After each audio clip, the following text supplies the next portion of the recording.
Hi friends, இன்றைக்கி கடலப்பருப்பு வடை மொறுமொறுன்னு கிறிஸ்பியாக எப்படி செய்யலான்றதை பார்க்கலாம். கடலப்பருப்பு ஒரு கப்பு ஊற வச்சுருக்கேன். வாங்க வடை எப்படி செய்யலான்றதை பார்க்கலாம்.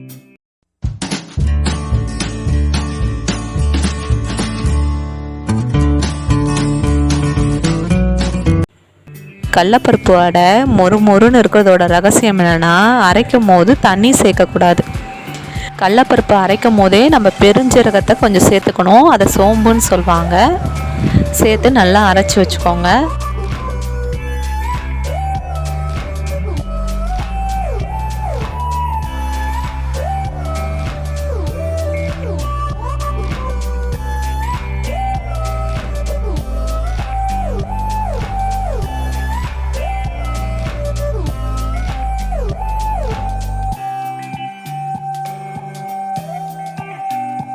பூண்டு தட்டி வச்சுருக்கேன், அதை ஆட் பண்ணலாம்.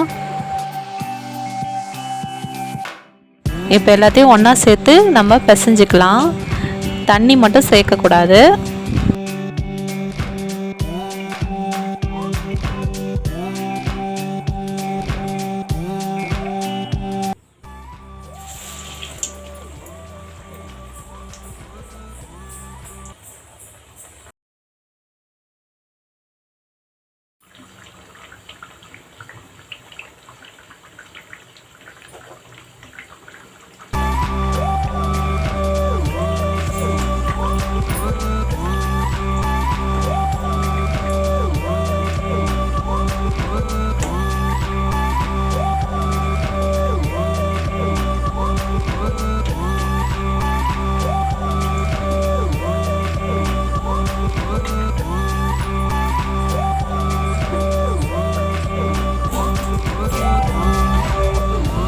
அவ்வளோதாங்க, வடை நல்லா வெந்துடுச்சு, கோல்டு கலர் வந்துடுச்சு.